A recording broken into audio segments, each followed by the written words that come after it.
గురుగారు, షోడశ వర్గుల ప్రాధాన్యత గురించి ఒకసారి తెలియజేస్తారా? ఏ ఫలితాన్ని ఏ విధంగా చెప్పాలో మహర్షులు తెలియజేశారు.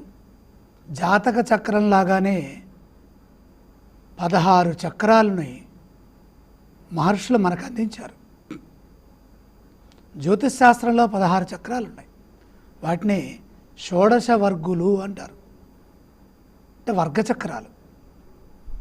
రాశి చక్రాన్ని చూసి ఏ విధంగా ఫలితాలు చెబుతామో అదేవిధంగా ఒక్కొక్క ఫలితానికి ఒక్కొక్క చక్రాన్ని శాస్త్రం తెలియజేస్తుంది.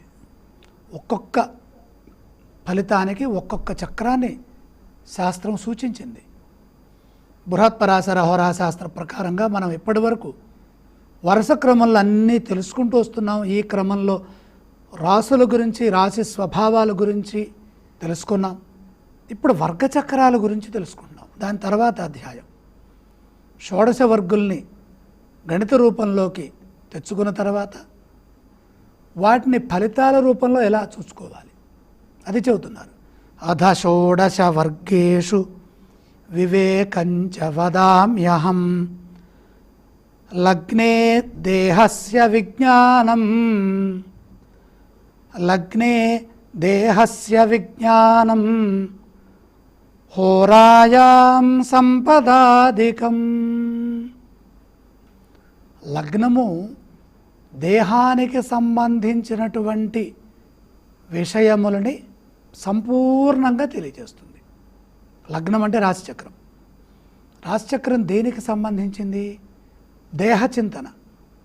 దేహస్య విజ్ఞాయం దేహస్య విజ్ఞానం లగ్నే అంటే శారీరకమైనటువంటి స్థితిగతులు, వర్ణన, రూపము, సౌందర్యము, శారీరక పుష్టి, శరీర దృఢత్వము, శరీర అంతర్గతంగా ఉన్నటువంటి మానసిక శక్తి, బాహ్య ప్రపంచంలో కనిపించేటటువంటి శరీర సౌందర్యము, కేశలావణ్యము, దంత సౌష్ఠవం, ఎముక పుష్టి, అలాగే లావణ్యము, ఇలాంటివన్నీ అంటే అసలు పరమాత్మ ఈ దేహంలో ఏ విధంగా యోగించబోతున్నాడు.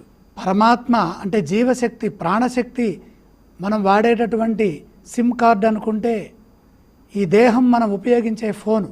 ఈ భౌతిక వస్తువు లోపల ఉన్న పరమాత్మ మనని చైతన్యపరుస్తూ ఈ శరీరం ద్వారా ఏ కర్మలని సాధించాలి, ఎటువంటి జ్ఞానాన్ని, ఎటువంటి పుణ్యాన్ని, ఎంత పేరుని పొందాలో లగ్నే దేహస్య విజ్ఞానం రాశిచక్రం ద్వారా చూడండి అన్నారు. మనకి సమయం తీరిక లేక రాశిచక్రంలోనే అన్నీ చూసుకుంటున్నాం, అన్ని భావాలు అక్కడే చూపిస్తున్నాం. అలా చెప్పడానికి వీల్లేదు. శారీరక దృఢత్వము, శరీర సుఖము, శరీర సంబంధమైన ప్రపంచము నుండి, ప్రజల నుండి, సమాజం నుండి తను పొందుతున్నటువంటి సుఖ దుఃఖాలని విశ్లేషిస్తుంది లగ్న చక్రం. దీన్నే రాశి చక్రం, జన్మ లగ్న రాశి చక్రము దీనికి పేరు. మనం దీన్ని షార్ట్కట్లో రాశి చక్రము అని పిలుస్తాం. భావాలను తెలియజేసేటప్పుడు భావచక్రం అని ఇంకొక చిన్న సంస్కారం చేసి దాన్ని పిలుస్తాం. ఆరూఢ పదస్థితి ఎలా ఉందో తెలుసుకునేటప్పుడు ఆరూఢాలని చూస్తాం. కొద్దిగా పూర్వపుణ్యం వరకు తెలుసుకుంటే సరిపోతుందిలే అనే క్రమంలో నవాంశ అనే చక్రాన్ని చూస్తాం. ఈ 4 చక్రాలే. ఏవేంటవి? సహజంగా ప్రస్తుతంలో జాతక ఫలితాలు చెప్పేటప్పుడు ఎన్ని ఉపయోగిస్తున్నాం? 4. ఒకటి రాశిచక్రం, ఇంకోటి భావచక్రం, మరొకటి ఆరూఢం, ఇంకోటి నవాంశం. శాస్త్రాలు ఏం చెప్పింది?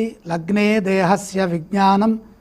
నాయనా, నువ్వు లగ్నాన్ని చూసినప్పుడు అంటే రాశిచక్రాన్ని చూసినప్పుడు అతని యొక్క శారీరక స్థితిగతుల్ని చెప్పు. ఆరోగ్యం ఎంత ఉంది, పరిచేయగలిగిన శక్తి ఎంత ఉంది, సామర్థ్యం ఎంత ఉంది, చదువుకోవటానికి అవకాశం అతని శరీరం ఎంతవరకు స్వీకరిస్తుంది, శారీరకంగా బద్ధకం ఉందా, చురుకుతనం ఉందా, ఉత్సాహం ఉందా లేదా, ఆ లగ్నానికి అనుసరించి ఆ ద్వాదశ భావాలు అతనికి ఏ విధంగా సహకరిస్తున్నాయి.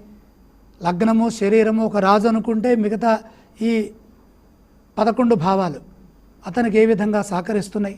లగ్నంతో కలిపి 12 భావాలు పనిచేస్తున్నాయా, వాక్శక్తి పనిచేస్తుందా అతనికి, కర్ణశక్తి పనిచేస్తోందా, అంటే శ్రవణశక్తి పనిచేస్తోందా, అలాగే ద్వితీయ భావంలో కంటి చూపు పనిచేస్తోందా, ఆర్థిక స్థితి బాగా ఉందా అతనికి, ఆర్థిక స్థితి ద్వారా అతను ఎంతవరకు లాభపడుతున్నాడు, ఇలా ఈ విధంగా మనం ఏవైతే ద్వాదశ భావాలు ఇప్పటివరకు చెప్పుకుంటూ వచ్చామో అవన్నీ అతనికి ఎంతవరకు ఉపకరిస్తున్నాయి, అతను ఎంతవరకు సమాజానికి ఉపయోగపడుతున్నాడు, సమాజాన్ని రక్షిస్తున్నాడా, చైతన్యపరుస్తున్నాడా, సమాజాన్ని ప్రభావితం చేస్తున్నాడా మంచి మాటలతో, సమాజానికి హాని కలిగించే పనులు చేస్తున్నాడా, సమాజాన్ని నాశనం చేస్తున్నాడా, ఇబ్బంది కలిగిస్తున్నాడా, లోకకంటకుడుగా మారుతున్నాడా, గురువుగా మారుతున్నాడా, ఇలాంటివన్నీ లగ్నం నుండి చూడాలి.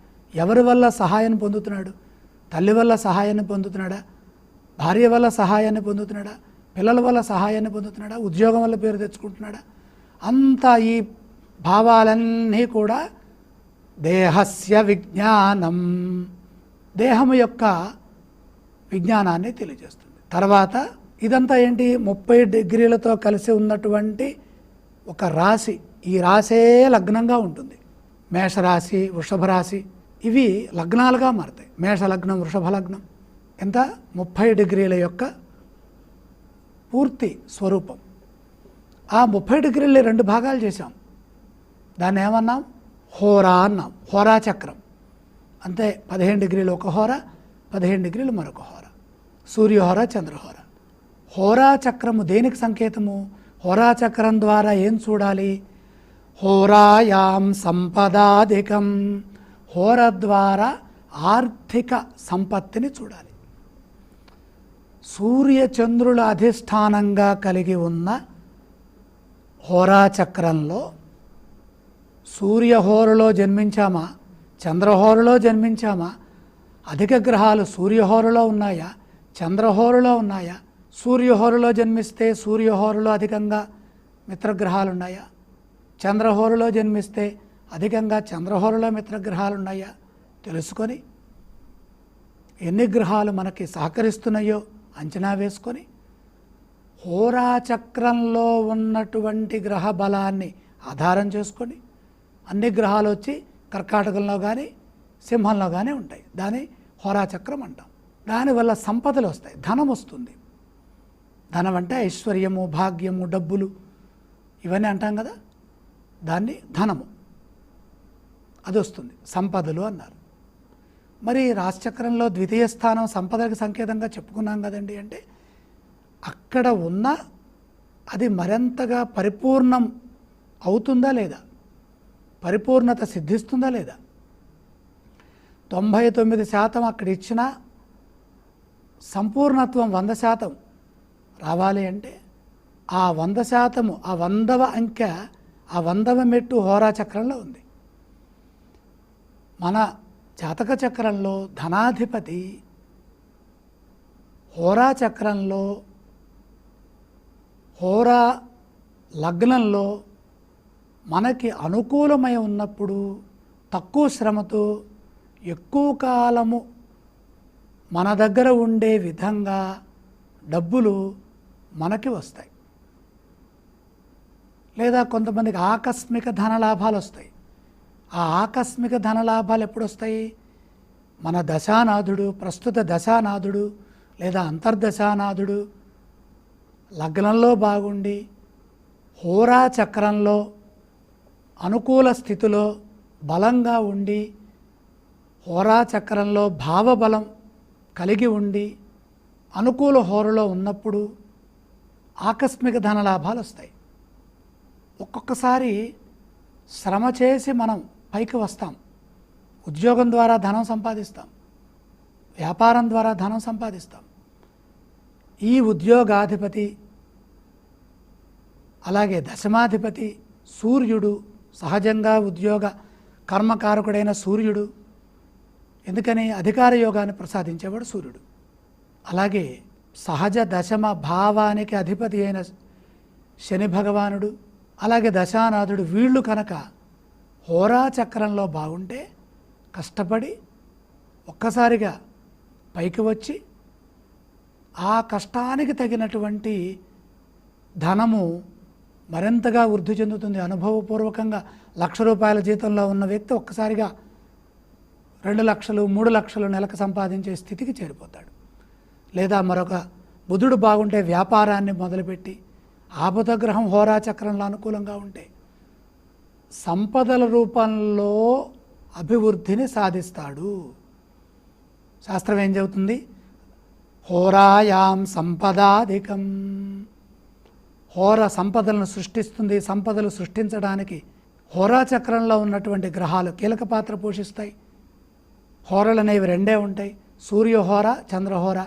ఏ హోరలో ఎక్కువ గ్రహాలు ఉన్నాయో ఆ హోరను అనుసరించి ఫలితాలు వస్తాయి. ఇది చాలా కీలకమైనది.